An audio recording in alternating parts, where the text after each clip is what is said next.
Nonso, it's lovely to see you here at Collectomania today. Good to see you, and it's good to be here. Now, of course, I'm sure lots of people have been asking you about Game of Thrones. We all loved seeing you in that show. Last time we saw you, you were locked in a vault. So the question has to be, how good do you think your character is at holding his breath? Well, I'm not actually sure if the vault was airtight. I'm not actually sure about that. But I think he's pretty good at holding his breath, but only for maybe a minute or so. I don't know. I don't know what's going to happen to him. I mean, did you know when you took on the role, like what the character was in the books? Yes, I did. I did. Although, you know, when we created the character of Xaro for the TV show, it was slightly different from the book character in the sense that he's a little bit more masculine and he doesn't cry all the time, you know, and he's someone who knows exactly what he wants and exactly how he's going to get it. He's actually very ruthless, you know, and he shows that as the series goes on. Definitely. I mean, the thing is with the books, though, he didn't actually get locked in a vault, did he? So there's not that kind of, oh, is he still alive or is he not still alive?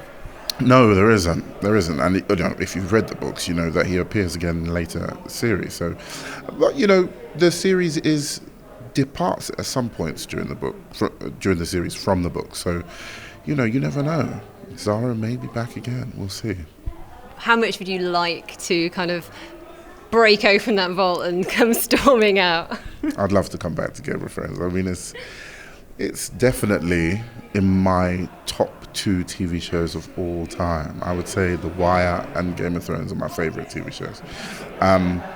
So to be involved in it again, to be involved in it at all was an honour. So to come back and do it again would be a dream. It would be brilliant. It's funny you should say that because I don't know if you've seen it. I saw on Twitter the other day someone's done a kind of meme of Omar from The Wire. Instead of saying winter is coming, it says Omar is coming, and he's kind of dressed all like as if he was in Game of Thrones. I know. I was shooting, when I was shooting Ender's Game in New Orleans, I met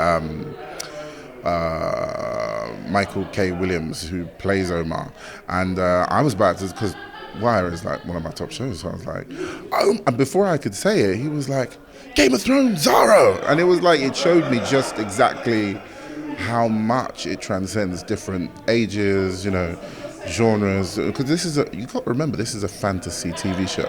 And before Game of Thrones, you wouldn't get this many different types of people watching this show.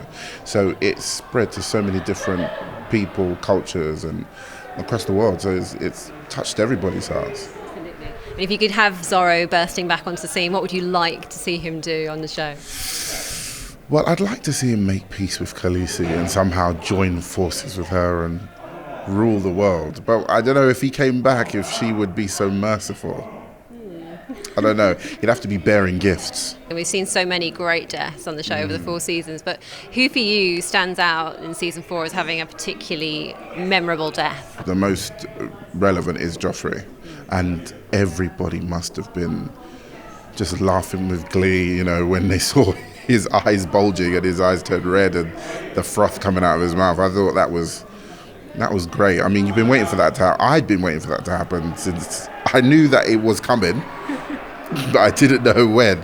So when it happened, the way it happened, it was just like amazing. I wasn't like when the Red Wedding, I was just silence, and the credits rolled, and I could hardly speak, and they didn't play any music. It was really emotive. It was really but when Joffrey died, I was happy. I was laughing. I called people up and I was like, yes, the king's dead. You know, it was great fun. And that's what makes it great TV. Definitely. And he's such a great character as well, Joffrey, wasn't he? He has so many fantastic moments. I mean, for you, if you've watched the 4 seasons so far, I mean, what moments stood out for you of Joffrey on screen? I think when you really see the level of evil that he will go to, like when he shows Sansa her father's head on a spike, and when the 2 prostitutes are in the room with him, and he gets that ornament. I don't know whether he beats her with it or sticks it somewhere. Either way, it's cruel.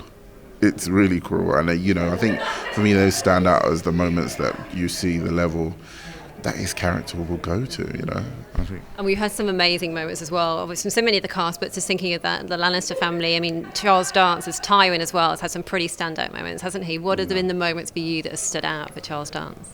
You know what? From the moment he was introduced in season 1, when I still think, for me as an actor, it's the most impressive thing to see him skinning a deer and doing the scene at the same time. For an actor, that is really, I mean, obviously there's going to have ways of doing it, but the way it was done, he looked as though he's done it before. That's something he does every week, you know, and as a character study, to watch that as an actor, it's a masterclass, a lesson, and he really is somebody who's been doing it for years and you can learn loads from. George R.R. Martin's mentioned the possibility of a Game of Thrones film, and what do you think about that? What would you like to see happen?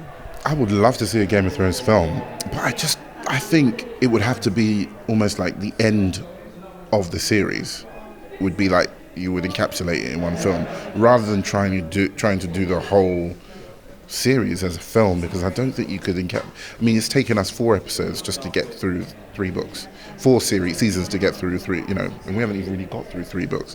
So for me, it would probably be, if you were going to do the whole thing in a film, it would be key points or just doing the last book as a film.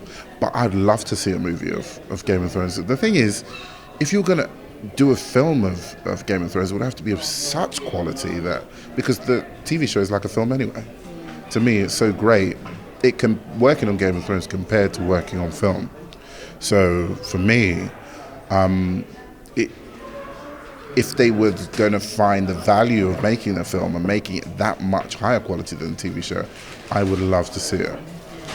We would too. I mean, characters in Game of Thrones do have a very tough time, don't they? And I wondered what you thought, quality-wise, you need to survive in Game of Thrones. What kind of skills, what kind of qualities you need to thrive in that world? Oh, well, you need to be devious, you need to be cunning, you need to be able to, you know, smile at somebody and stab them in the back at the same time. I think those are the qualities that you need. Kindness and mercy do not get you very far in this world. I think you're only showing mercy to people in order to for them to help you get where you want to go, so you can stab them in the back, so you can rule. I think everybody's got their eyes on the Iron Throne, and no one is out to help anybody unless they can get something for it.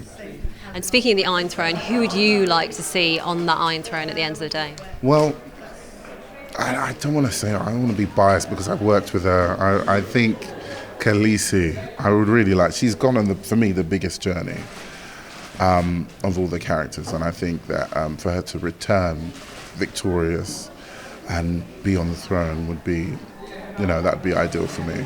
And what was it like working with Emilia Clarke? She's brilliant. She's a great actress, and you know, she's really dedicated to the role and puts in so much work and effort with the character that she plays, and with her fitness training, and with her, you know, I've seen the work that she puts in. It's not easy, and you know, she does a great job. And she's amazing to work with.